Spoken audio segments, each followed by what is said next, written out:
നമസ്കാരം, സിറ്റി ന്യൂസിലേക്ക് സ്വാഗതം. AKG സഹകരണ ആശുപത്രിയിൽ ഓഹരി തുകയ്ക്ക് ആനുപാതികമായി ചികിത്സാ സൗജന്യം നടപ്പിലാക്കുന്ന പദ്ധതി ആവിഷ്കരിക്കാൻ തീരുമാനിച്ചതായി ഭരണസമിതി.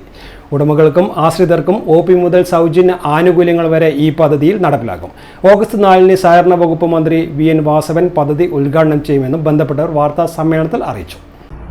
1,00,000 ഉറുപ്പികയുടെ ഒരു ഷെയർ എടുക്കുന്ന ഒരു ഓഹരി ഉടമയാണെങ്കിൽ ഒരു വർഷം 30,000 ഉറുപ്പികയുടെ ചികിത്സാ അളവ് കിട്ടും. അത് ഓരോ വർഷവും കിട്ടും.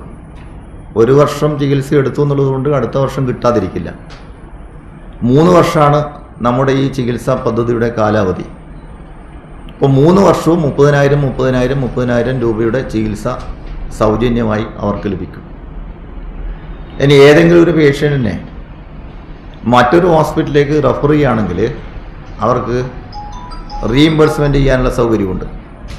AKG സഹകരണ ആശുപത്രിയിൽ ഓഹരി ഉടമകൾക്കും ആശ്രിതർക്കും ഓഹരി തുകയ്ക്ക് ആനുപാതികമായി OP കൺസൾട്ടേഷൻ, ലാബ് പരിശോധന എന്നിവയ്ക്കും IPയിൽ ക്യാഷ്ലെസ് റീഇംബേഴ്സ്മെന്റ് ചികിത്സയ്ക്കും പ്രത്യേക ഡിസ്കൗണ്ടുകളും സൗജന്യ ആനുകൂല്യങ്ങളും നൽകുന്ന പദ്ധതി നടപ്പാക്കാനാണ് ആശുപത്രി ഭരണസമിതി തീരുമാനിച്ചിട്ടുള്ളതെന്ന് പ്രസിഡന്റ് P. പുരുഷോത്തമൻ അറിയിച്ചു. രോഗനിർണയവും ചികിത്സയും വളരെയധികം ചിലവേറി വരുന്ന സാഹചര്യത്തിൽ സാധാരണക്കാർക്ക് പദ്ധതി ഏറെ സഹായകരമാവുമെന്നും ഭരണസമിതി അംഗങ്ങൾ അറിയിച്ചു. സ്പെഷ്യാലിറ്റി, സൂപ്പർ സ്പെഷ്യാലിറ്റി ചികിത്സാ രംഗത്തെ 26 വിഭാഗങ്ങളിലായി 75-ൽ പരം ഡോക്ടർമാർ ഇവിടെ സേവനം അനുഷ്ഠിക്കുന്നുണ്ട്. 10,000 രൂപ മുതൽ 25 ലക്ഷവും അതിന് മുകളിലുമുള്ള തുക വരെ ഓഹരിയായി സ്വീകരിക്കും. 3 വർഷത്തിന് ശേഷം ഓഹരി തുക വേണമെങ്കിൽ പിൻവലിക്കാം. ഓഹരി തുകയ്ക്ക് ആനുപാതികമായാണ് ചികിത്സാ സൗജന്യം ലഭിക്കുക.